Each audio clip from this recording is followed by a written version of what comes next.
Hello friends, this is Chetan from GT Networks where statistics lives. Today let us discuss about quadratic forms. If X follows multivariate normal distribution with mean vector mu and variance covariance matrix sigma greater than 0, then the quadratic form X random vector X minus mean vector mu transpose sigma inverse random vector X minus mean vector mu is distributed as chi square with p degrees of freedom. You can analyze this by analogous form, that is, you know that if X follows normal with mean vector mu, in univariate case it is just a mean with mu, then variance sigma square.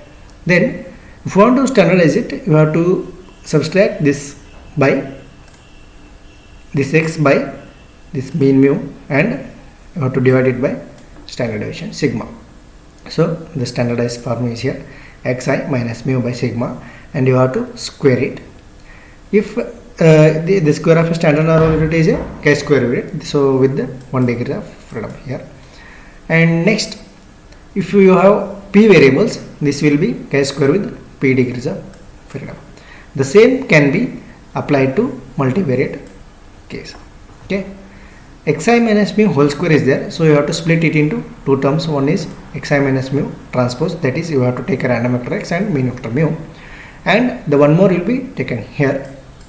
And this sigma inverse, sigma square, this will be taken as sigma inverse.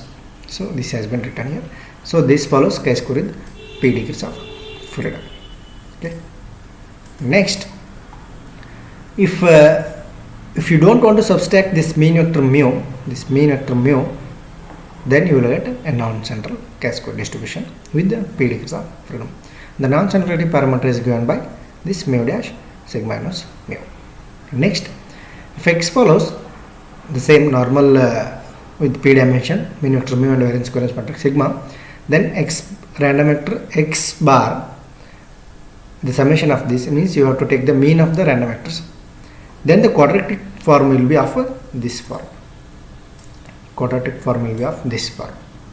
Okay, you can analyze this through analogous form, that is, if xi follows normal with mean mu and variance sigma square, then x bar follows normal with mean mu. The same mean mu will be here, but in variance here sigma square by n.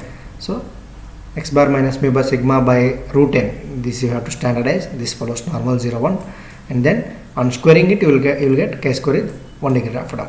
So this by root n and square is here, so this n will come here. Okay, by sigma square. Again you have to split like as you did before. X bar minus mu will be one term, and x bar minus mu another term. The sigma square will go to the numerator, so sigma square inverse. So that will be replaced by matrix sigma. Okay, and then this n. So this follows chi square with, here it is 1 degree of freedom because only one random variable is here. Since it is a random vector, it follows chi square with p degrees of freedom. Okay. Next, some important rules we are looking here. If X follows normal with mean vector mu and variance covariance matrix sigma, and let B be any real symmetric matrix.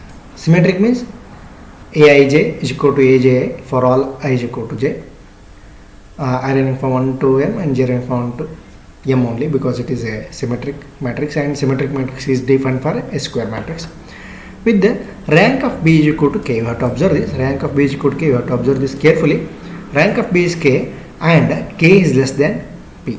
So k is less than p. Okay.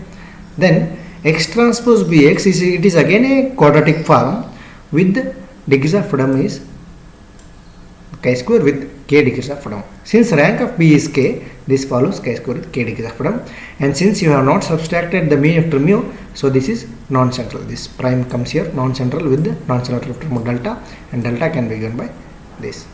Okay, and you have to observe that this will follow chi square with the k degrees of freedom and non-central parameter delta if and only if it should be both the cases. If this holds, then this is true. If this holds, then this is true. Okay, it is in both direction.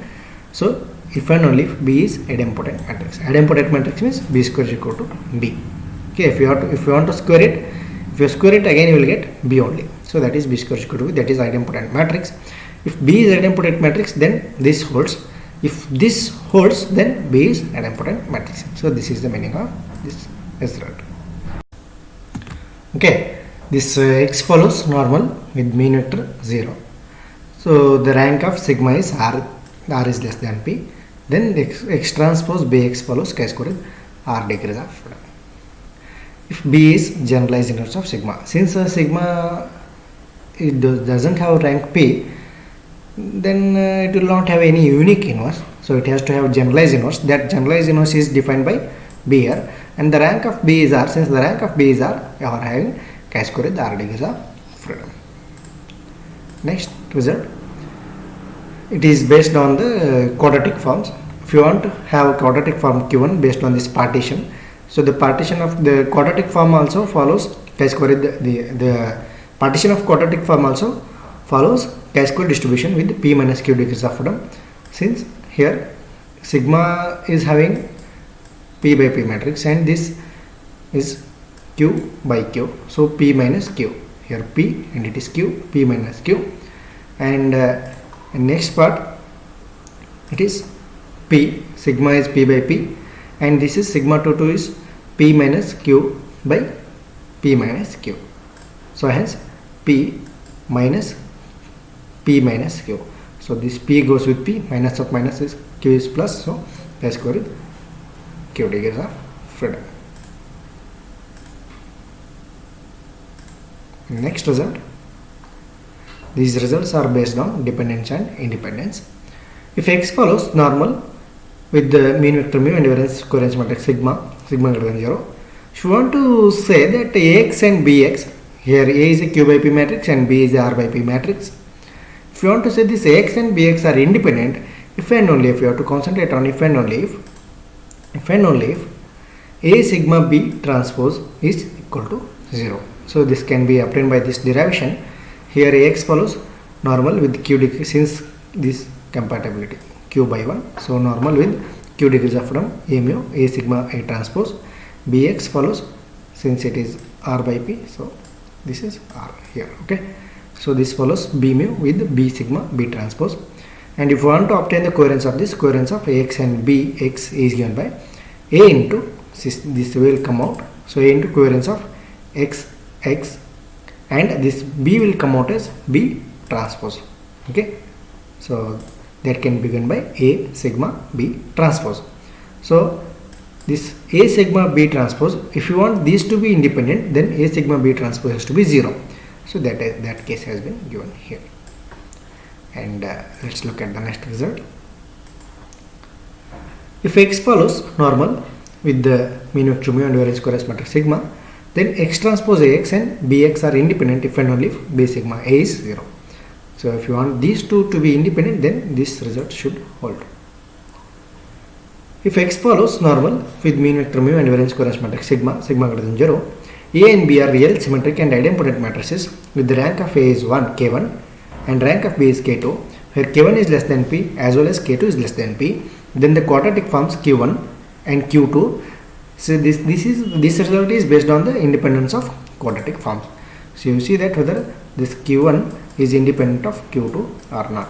Okay, so if you want to see this Q1 and Q2 are independent, then this condition should hold if and only A sigma B trans is equal to A sigma B should be equal to 0. So the independence of two quadratic forms can be given by this. X follows normal with mean vector mu and covariance matrix sigma, but the thing is here A is rank of A is K1 and rank of B is K2.